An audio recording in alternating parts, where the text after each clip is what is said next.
ਕੀ ਇਹ ਮੁਮਕਿਨ ਹੈ ਕਿ ਬ੍ਰਹਿਮੰਡ ਦੇ ਸਭ ਤੋਂ ਛੋਟੇ ਕਣ, ਸਾਡੀ ਆਪਣੀ ਚੇਤਨਾ ਤੇ ਪੂਰਾ ਬ੍ਰਹਿਮੰਡ ਸਭ ਕੁਝ ਇੱਕੋ ਹੀ ਥਿਊਰੀ ਨਾਲ ਜੁੜਿਆ ਹੋਵੇ?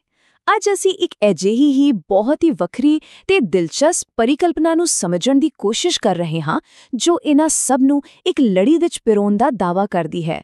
ਸੋਚੋ, ਜੇਕਰ ਛੋਟੇ-ਛੋਟੇ ਕਣ, ਸਾਡੀ ਚੇਤਨਾ ਅਤੇ ਇਹ ਪੂਰਾ ਬ੍ਰਹਿਮੰਡ ਸਭ ਇੱਕ ਹੀ ਸਿਧਾਂਤ ਦਾ ਹਿੱਸਾ ਹੋਣ। ਇਹ ਸਵਾਲ ਬਹੁਤ ਵੱਡਾ ਹੈ, ਪਰ ਇੱਕ ਥਿਊਰੀ ਹੈ ਜੋ ਦਾਅਵਾ ਕਰਦੀ ਹੈ ਕਿ ਉਸ ਕੋਲ ਇਸ ਦਾ ਜਵਾਬ ਹੈ। ਹੁਣ ਇਸ ਥਿਊਰੀ ਨੂੰ ਸਮਝਣ ਤੋਂ ਪਹਿਲਾਂ ਇਸ ਦੀ ਭਾਸ਼ਾ ਤੇ ਇੱਕ ਨਜ਼ਰ ਮਾਰੋ। ਪਹਿਲੀ ਨਜ਼ਰੇ ਇਹ ਸ਼ਬਦ ਬੜੇ ਗੁੰਝਲਦਾਰ ਲੱਗ ਸਕਦੇ ਨੇ, ਹਨਾ? ਪਰ ਘਬਰਾਉਣ ਦੀ ਲੋੜ ਨਹੀਂ। ਇਹੀ ਸ਼ਬਦ ਇਸ ਪਰਿਕਲਪਨਾ ਦੀ ਨੀਂਹ ਹਨ।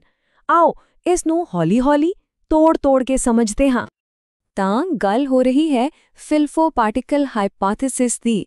ਇਹ ਕੋਈ ਛੋਟਾ-ਮੋਟਾ ਆਈਡੀਆ ਨਹੀਂ, ਬਲਕਿ ਇੱਕ ਬਹੁਤ ਵੱਡਾ ਮਾਡਲ ਹੈ ਜੋ ਫਿਜ਼ਿਕਸ, ਬਾਇਓਲੋਜੀ ਅਤੇ ਚੇਤਨਾ ਨੂੰ ਇੱਕੋ ਥਾਂ ਤੇ ਲਿਆਉਣ ਦੀ ਕੋਸ਼ਿਸ਼ ਕਰਦਾ ਹੈ। ਇੱਕ ਗੱਲ ਸਾਫ਼ ਕਰ ਦਈਏ, ਇੱਥੇ ਸਾਡਾ ਮਕਸਦ ਸਿਰਫ ਇਹ ਦੱਸਣਾ ਹੈ ਕਿ ਇਹ ਪਰਿਕਲਪਨਾ ਕਹਿੰਦੀ ਕੀ ਹੈ, ਨਾ ਕਿ ਇਹ ਸਾਬਿਤ ਕਰਨਾ ਕਿ ਇਹ ਸਹੀ ਹੈ ਜਾਂ ਗਲਤ।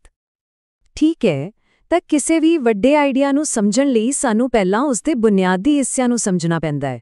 ਇਸ ਕੇਸ ਵਿੱਚ 3 ਮੁੱਖ ਖਿਡਾਰੀ ਨੇ ਜਿਨ੍ਹਾਂ ਤੇ ਇਹ ਸਾਰੀ ਕਹਾਣੀ ਟਿਕੀ ਹੋਈ ਹੈ। ਸਭ ਤੋਂ ਪਹਿਲਾ ਤੇ ਸਭ ਤੋਂ ਅਹਿਮ ਹੈ ਫਿਲਫੋ ਪਾਰਟੀਕਲ। ਇਸ ਨੂੰ ਗੁਰਪ੍ਰਸਾਦ ਪਾਰਟੀਕਲ ਵੀ ਕਿਹਾ ਜਾਂਦਾ ਹੈ। ਹੁਣ ਇਸ ਨੂੰ ਇੰਜ ਸਮਝੋ ਜਿਵੇਂ ਬ੍ਰਹਿਮੰਡ ਦਾ ਇੱਕ ਡਾਕੀਆ ਹੋਵੇ। ਇਸ ਥਿਊਰੀ ਮੁਤਾਬਿਕ ਇਸ ਦਾ ਕੰਮ ਊਰਜਾ ਦੇ ਪੈਕੇਟ, ਜਿਵੇਂ ਕਿ ਰੋਸ਼ਨੀ, ਆਵਾਜ਼ ਤੇ ਵਾਈਬ੍ਰੇਸ਼ਨਸ ਨੂੰ ਇੱਕ ਥਾਂ ਤੋਂ ਦੂਜੀ ਥਾਂ ਪਹੁੰਚਾਉਣਾ ਹੈ। ਅੱਛਾ, ਜੇ ਫਿਲਫੋ ਪਾਰਟੀਕਲ ਸਾਡਾ ਡਾਕੀਆ ਹੈ ਤਾਂ ਫਿਰ ਜ਼ੈਂਸ ਪਾਰਟੀਕਲ ਹੋਇਆ ਉਸਦਾ ਗੇਟਕੀਪਰ। ਇਹ ਉਹ ਕਣ ਹੈ ਜੋ ਇਹ ਤੈਅ ਕਰਦਾ ਹੈ ਕਿ ਡਾਕੀਏ ਦੀ ਚਿੱਠੀ ਯਾਨੀ ਊਰਜਾ ਅੱਗੇ ਜਾਵੇਗੀ ਜਾਂ ਨਹੀਂ। ਬਿਲਕੁਲ ਇੱਕ ਬ੍ਰਹਿਮੰਡੀ ਔਨ-ਆਫ ਸਵਿਚ ਵਾਂਗ ਜੋ ਊਰਜਾ ਦੇ ਆਉਣ-ਜਾਣ ਨੂੰ ਕੰਟਰੋਲ ਕਰਦਾ ਹੈ। ਤੇ ਫਿਰ ਤੀਜੇ ਨੰਬਰ ਤੇ ਆਉਂਦਾ ਹੈ ਸਾਈਮੈਟਿਕਸ। ਇਸ ਨੂੰ ਇੱਕ ਆਰਕੈਸਟਰਾ ਦਾ ਮਿਊਜ਼ਿਕ ਡਾਇਰੈਕਟਰ ਸਮਝੋ। ਇਹ ਇੱਕ ਤਰ੍ਹਾਂ ਦੀ ਸ਼ਕਤੀ ਹੈ ਜੋ ਆਵਾਜ਼ ਅਤੇ ਵਾਈਬ੍ਰੇਸ਼ਨ ਨਾਲ ਬਾਕੀ ਕਣਾਂ ਨੂੰ ਨਿਰਦੇਸ਼ ਦਿੰਦੀ ਹੈ ਕਿ ਕਿੱਥੇ ਜਾਣਾ ਹੈ ਤੇ ਕੀ ਕਰਨਾ ਹੈ।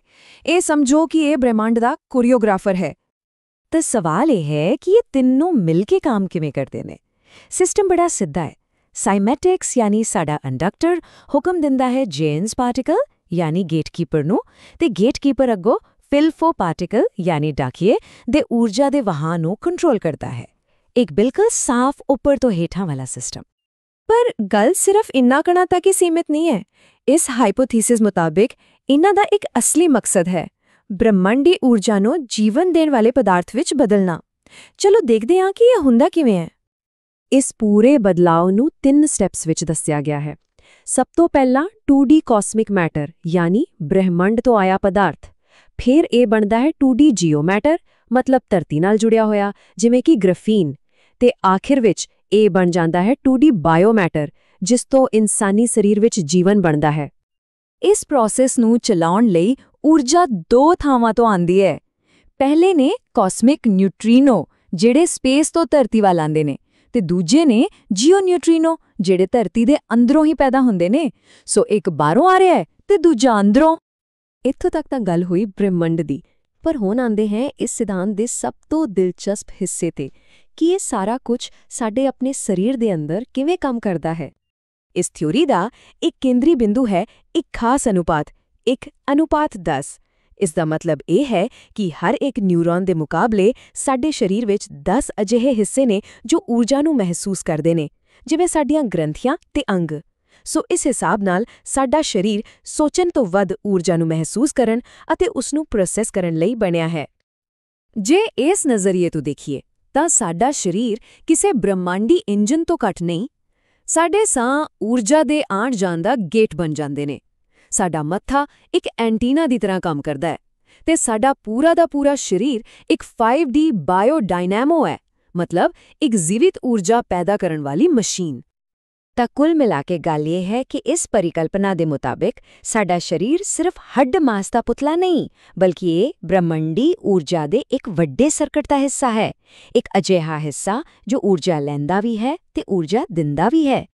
ਪਰ ਕਹਾਣੀ ਇੱਥੇ ਹੀ ਖਤਮ ਨਹੀਂ ਹੁੰਦੀ। ਇਹ ਸਿਧਾਂਤ ਸਿਰਫ ਇਨਸਾਨੀ ਸਰੀਰ ਦੀ ਗੱਲ ਨਹੀਂ ਕਰਦਾ, ਬਲਕਿ ਪੂਰੀ ਧਰਤੀ ਤੇ ਲਾਗੂ ਹੁੰਦਾ ਹੈ।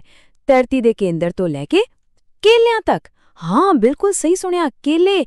ਇਸ ਥਿਊਰੀ ਮੁਤਾਬਕ ਕੇਲੇ ਵੀ ਨਿਊਟ੍ਰੀਨੋ ਦੇ ਪ੍ਰਵਾਹ ਨੂੰ ਲੱਭਣ ਲਈ ਕੁਦਰਤੀ ਐਂਟੀਨਾ ਦਾ ਕੰਮ ਕਰ ਸਕਦੇ ਨੇ। ਤਾਂ ਫਿਰ ਇਸ ਸਭ ਦਾ ਮਤਲਬ ਕੀ ਨਿਕਲਦਾ ਹੈ?